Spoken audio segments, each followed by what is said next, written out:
देखिए, मेरे पास यहाँ पे एडिशनल चार्ज प्रिंसिपल का है इस कॉलेज का, और मैं यहीं पे भी सितंबर 2021 से ही यहाँ पे आ रहा हूँ। और ये कॉलेज 2010 में सोसाइटी बोर्ड में चला था, गवर्नमेंट ऑफ इंडिया का प्रोजेक्ट आया था।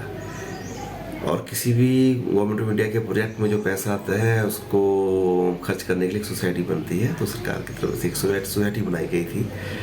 यहाँ पे गर्ल्स हॉस्टल बना है 1.5 करोड़ का, और पूरी लैंड सरकार की है। अब तो कॉलेज के नाम भी हो गई है।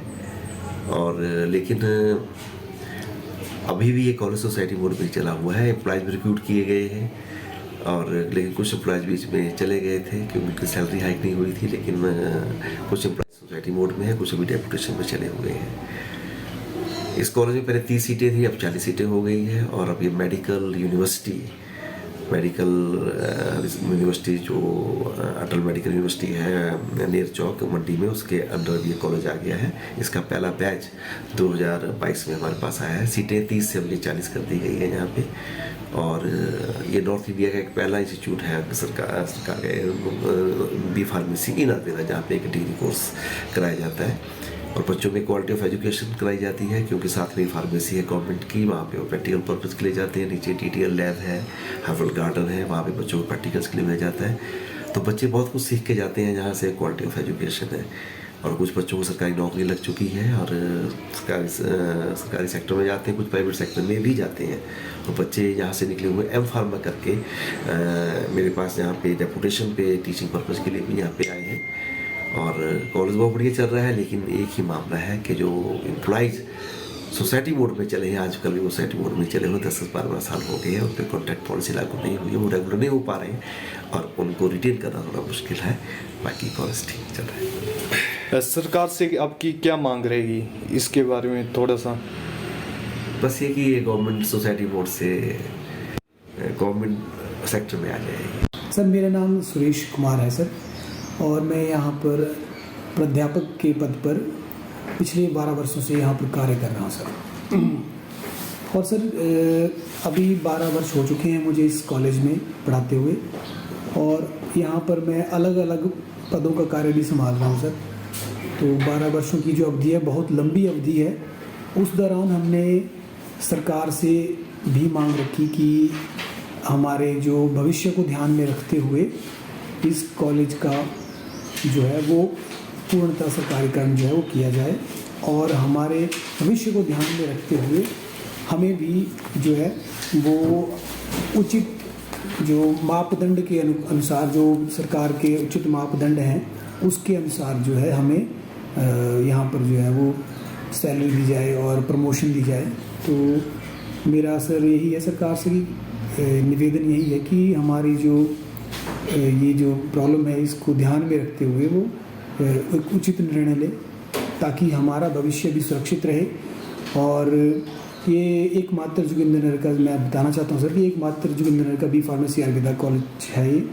और ये आयुर्वेदिक फार्मेसी में अभी तक इसमें 8 बैचेस जो हैं सर, 8 या 9 बैचेस जो हैं वो पास आउट हो चुके हैं। तो और यहाँ से जितने भी बच्चे निकले हैं सर वो विभिन्न पदों पर सरकारी डिपार्टमेंट में भी, प्राइवेट डिपार्टमेंट में अभी कार्यरत है सर। तो मतलब ये कॉलेज जो है वो आयुर्वेदा के क्षेत्र में जो है ना सर बहुत बड़ा योगदान दे रहा है सर। और ये आयुर्वेद जो है सर भारत का अपना इंडिजीनियस एक मेडिसिन सिस्टम है। तो सरकार को भी चाहिए कि आयुर्वेद के ऊपर ध्यान दे, और इकलौता जो बी फार्मेसी कॉलेज है आयुर्वेदा का ये, तो उसके बारे में जो है तो ध्यान दे, ताकि सुचारू रूप से जो है ये इस पे जो कार्य जो चलता है कि हम लोगों का भविष्य जो है उसको ध्यान में रखते हुए इस कॉलेज का सरकारीकरण किया जाए। सरकार द्वारा ही ये कॉलेज चलाया जा रहा है।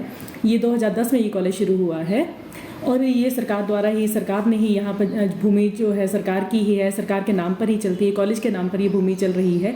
और इंफ्रास्ट्रक्चर मोर देन सफिशिएंट है यहाँ पर। हम लोग यहाँ पर पिछले 12 सालों से सर्विस दे रहे हैं, तो हमारी सैलरी जो है वो समय अनुकूल जैसे बढ़नी चाहिए वैसे कुछ भी नहीं हुआ है। आज भी हमारी जो हम शुरू में जिस सैलरी पर बैठे हुए थे, तो आज हमारी सैलरी में 4-5 हज़ार रुपये का हाइक लगा है 10 साल में। तो हम लोगों के पास एक ही रिक्वेस्ट है कि हम लोगों का क्योंकि अब हम लोग भी फैमिली वाले हैं, बच्चे हैं हमारे भी, तो उन सब चीज़ों को ध्यान में रखते हुए मैं सुखू सरकार जी से यही निवेदन करना चाहती हूँ कि हम लोगों को भविष्य उज्जवल किया जाए, ताकि हम भी अपनी फैमिली को चलाएं। और इस कॉलेज के उज्जवल भविष्य के लिए हम जितना हमसे काम हो रहा है हम उससे ज़्यादा ही कर रहे हैं, क्योंकि स्टाफ की कमी होने के कारण हम लोगों को यहाँ पर जैसे रिक्रूट किया गया है, और हम लोगों के बाद कोई खास से इतनी रिक्रूटमेंट हुई भी नहीं है यहाँ पर। और जो जैसे मेरा जो वरिष्ठ सहायिका का कार्य है, इनका लेक्चरर का है, तो हम लोगों के पास एक से ज़्यादा ही ड्यूटीज़ असाइन करी हुई है यहाँ पर, और हम लोग इस कॉलेज को चला भी रहे हैं जितना हम लोगों से बन पा रहा है। तो हम लोगों की बस एक ही रिक्वेस्ट है कि इन रिटर्न्स हमें भी, हमारा भी भविष्य उज्जवल किया जाए। 10-10, 12-12 साल की अवधि होने के बाद भी हम लोगों की सर्विस को ही रेगुलर नहीं किया गया है। तो मेरा सरकार से ये निवेदन है कि हम लोगों की सर्विस को ध्यान में रखते हुए हम लोगों को financial benefit as well as हमारे रेगुलराइजेशन को ध्यान में रखा जाए, और इसके लिए हमारे लिए है, हम लोगों से भी जो बन पाएगा हम भी आपके लिए करेंगे, और हम लोगों को इस रेगुलराइजेशन के लिए पात्र बनाया जाए। मैम अभी तक इतनी पोस्टें अभी खाली हैं?